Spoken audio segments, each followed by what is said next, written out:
Hello everyone, मैं हूं आपकी डाइटिशियन आयशा सिद्दीका और आज हम डिटेल से डिस्कस करेंगे आईयूआई के बारे में कि इसका ट्रीटमेंट क्या है, इसका प्रोसीजर क्या है, इसके अंदर रिस्क फैक्टर्स क्या हैं, कौन कौन से स्टेप्स इसके अंदर हो सकते हैं, इन्फेक्शन के चांसेस हैं या नहीं हैं और इसका सक्सेस रेट क्या है। अगर आप मेल इनफर्टिलिटी की वजह से या स्पर्म काउंट कम होने की वजह से या सीमेन की एलर्जी की वजह से या एंडोमेट्रियोसिस की इनफर्टिलिटी की वजह से, ओव्यूलेशन की इनफर्टिलिटी की वजह से परेशान हैं और आप प्रेग्नेंट नहीं हो पा रहे हैं, तो आपके पास एक आइडियल वे है कि आप प्रेग्नेंट हो सकते हैं। तो वीडियो को फर्दर डिले किए बगैर स्टार्ट करते हैं। वीडियो को एंड तक ज़रूर देखिएगा। सबसे पहली बात है कि आईयूआई क्या है। ये होता है इंट्रायूटेराइन इंसेमिनेशन। ठीक है, ये एक आर्टिफिशियल इंसेमिनेशन का प्रोसीजर है जिसके अंदर स्पर्म जो है मेल का, उसको उसकी बॉडी से अलग करके उसको वॉश किया जाता है, कंसंट्रेट किया जाता है और उसको डायरेक्टली ओवुलेशन का जब टाइम होता है, जब फीमेल की ओवरीज जो है वो एग प्रोड्यूस कर रही होती हैं, तो उस वक्त स्पर्म को फीमेल के यूट्रस में रख दिया जाता है ताकि वो उन एग्स के साथ फर्टिलाइज कर सके और फीमेल प्रेग्नेंट हो सके। अब हम बात कर लेते हैं कि ये प्रोसेस क्यों किया जाता है। सबसे पहले तो ये प्रोसेस इसलिए किया जाता है कि अगर डोनर स्पर्म आप यूज़ करना चाहते हैं, आपके मेल का जो स्पर्म है उसमें इतनी ज़्यादा ताकत नहीं है या उसका स्पर्म काउंट लो है, तो उस केस में डोनर स्पर्म अगर आप यूज़ करना चाहते हैं तो आप आईयूआई को प्रेफर कर सकते हैं। अगर अनएक्सप्लेन्ड इनफर्टिलिटी है, इनफर्टिलिटी की कोई स्पेसिफिक वजह नज़र नहीं आ रही है, तो आप इसको यूज़ कर सकते हैं। अगर एंडोमेट्रियोसिस से रिलेटेड इनफर्टिलिटी है तो आप इसको यूज़ कर सकते हैं कि इवन एग जो है वो प्रोड्यूस नहीं हो रहा या डिलेड प्रोड्यूस हो रहा है या उसका काउंट इतना ज़्यादा नहीं है, तो उसमें आप यूज़ कर सकते हैं। मेल फैक्टर इनफर्टिलिटी क्या होती है, उसमें ये होता है कि स्पर्म जो है उसका काउंट अगर बहुत ज़्यादा कम है या वो बहुत ज़्यादा वीक है, वो एग को फर्टिलाइज नहीं कर पा रहा, तो उसमें आप ये यूज़ कर सकते हैं। सर्विकल फैक्टर इनफर्टिलिटी में यूज़ कर सकते हैं, ओवुलेटरी फैक्टर इनफर्टिलिटी में यूज़ कर सकते हैं और सीमन एलर्जी में। समटाइम जब इंटरकोर्स किया जाता है तो जो सीमन के अंदर प्रोटीन्स होती हैं वो फीमेल की बॉडी के अंदर जाकर स्वेलिंग कॉज कर देती हैं, इन्फेक्शन कॉज करती हैं, तो उस केस के अंदर भी हम आईयूआई को प्रेफर कर सकते हैं। आप आईयूआई के थ्रू प्रेग्नेंट हो सकते हैं। उसके बाद इसके रिस्क फैक्टर्स क्या हैं। रिस्क फैक्टर इसके नॉर्मली तो बहुत ज़्यादा नहीं है, लेकिन मैंने 3 लिस्ट किए हैं यहाँ पे। नंबर 1 ये है कि इन्फेक्शन हो सकता है इससे, कुछ लोगों के अंदर कुछ स्वेलिंग हो जाएगी या समटाइम्स स्पॉटिंग हो सकती है। स्पॉटिंग का केस ये है कि जब स्पर्म को बॉडी के अंदर, वजाइना के अंदर एंटर कर रहे होते हैं, वजाइना के थ्रू यूट्रस के अंदर, तो कैथेटर एक अंदर डाला जाता है। जब उस कैथेटर को वजाइना के थ्रू पास करके यूट्रस में डाला जाता है तो सम टाइम कुछ फीमेल्स के अंदर 1-2 दिन तक माइल्ड ब्लीडिंग हो सकती है और वो नॉर्मल है, उसमें कोई इतना प्रॉब्लम नहीं है।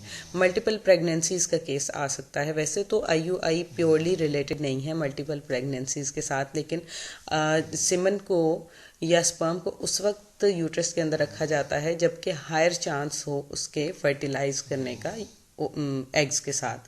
अगर उस टाइम पे वो 1 या 2 एग्स को फर्टिलाइज कर देता है तो वहाँ पे चांस आपका बढ़ जाता है मल्टीपल प्रेगनेंसीज, मतलब 2 बच्चे पैदा हो सकते हैं या 3 पैदा हो सकते हैं। अब इसके प्रोसेस के बारे में बात कर लेते हैं कि प्रोसेस इसका किस तरीके से होता है। सबसे पहले क्या होता है, सिंपल की कलेक्शन होती है। आपके सीमन को कलेक्ट किया जाता है, उससे स्पर्म को सेपरेट किया जाएगा। जो एक्टिव स्पर्म है उनको अलग कर लिया जाएगा, जो इनएक्टिव या वीक स्पर्म्स हैं उनको अलग करके कुछ प्रोटीन्स को भी हम सेपरेट कर देंगे। और जो स्पर्म हमारे पास एक्टिव होगा उसको वॉश कर लेंगे, कंसनट्रेट करेंगे और थॉ करके साइड पर रख लेंगे। सेकंड जो हमारे पास इसका स्टेप है उसके अंदर है मॉनिटरिंग फॉर ओवुलेशन। इसके अंदर फीमेल का जो है वो अल्ट्रासाउंड करवाया जा सकता है ताकि देखा जा सके कि किस टाइम पे उसकी ओवुलेशन जो है उसका ऑप्टिमल टाइम है, या मतलब कितनी ओवुलेशन हो रही है, उसका प्रोग्रेस क्या है। और जो लास्ट हमारे पास थर्ड स्टेप है उसमें ऑप्टिमम टाइम को हम देखेंगे कि कौन सा ऑप्टिमम टाइम है, कि कौन सा बेहतरीन वक्त है। डॉक्टर इसको देखेगा कि कौन सा बेहतरीन वक्त है कि जिस वक्त आपको आईयूआई किया इनकी प्रोसेस से गुजारा जाए, मतलब स्पर्म को यूट्रस के अंदर डाल के एग्स के साथ फर्टिलाइज करवाया जाए।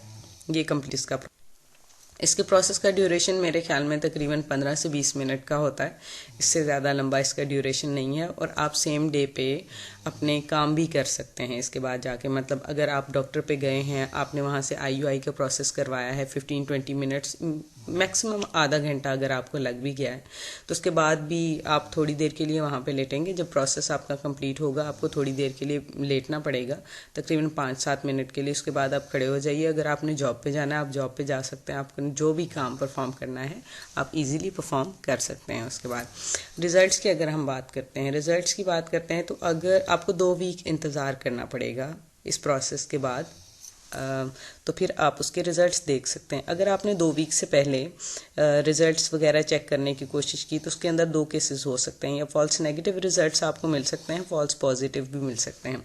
फॉल्स नेगेटिव के केस में ये है कि मतलब अगर आप 2 वीक से पहले चेक कर रहे हैं तो आपको ऐसा भी हो सकता है कि आप उसको चेक करें तो आपको लगे कि प्रेगनेंसी बिल्कुल नहीं है, या फिर ऐसा भी हो सकता है कि आपको गलत इन्फॉर्मेशन मिल जाए कि प्रेग्नेंट है, क्योंकि आप उस वक्त HCG की जो मेडिकेशंस हैं उनके ऊपर होते हैं। ह्यूमन कोरियोनिक गोनेडोट्रोपिन हार्मोन्स की जो मेडिसिन हैं हमारे पास अवेलेबल, उनके ऊपर उसको पेशेंट को रखा जाता है।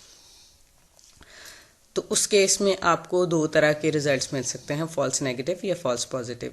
अगर आप 2 वीक्स का इंतज़ार करते हैं, 2 वीक के बाद अपने डॉक्टर के पास जाते हैं, वो आपका नॉर्मल ब्लड टेस्ट करती है, फिर वो चेक करती है आपके हार्मोन्स वगैरह को, और उसके बाद फिर वो आपको बताएगी कि आइदर यू आर प्रेग्नेंट और not.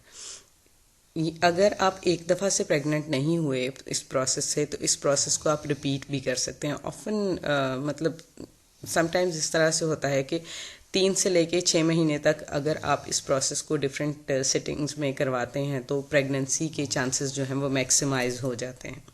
This is all about today's presentation. अगर आपको हमारा कंटेंट पसंद आया है तो हमारे चैनल को लाइक करें, सब्सक्राइब करें और शेयर करें। नेक्स्ट वीडियो तक के लिए अल्लाह हाफिज़।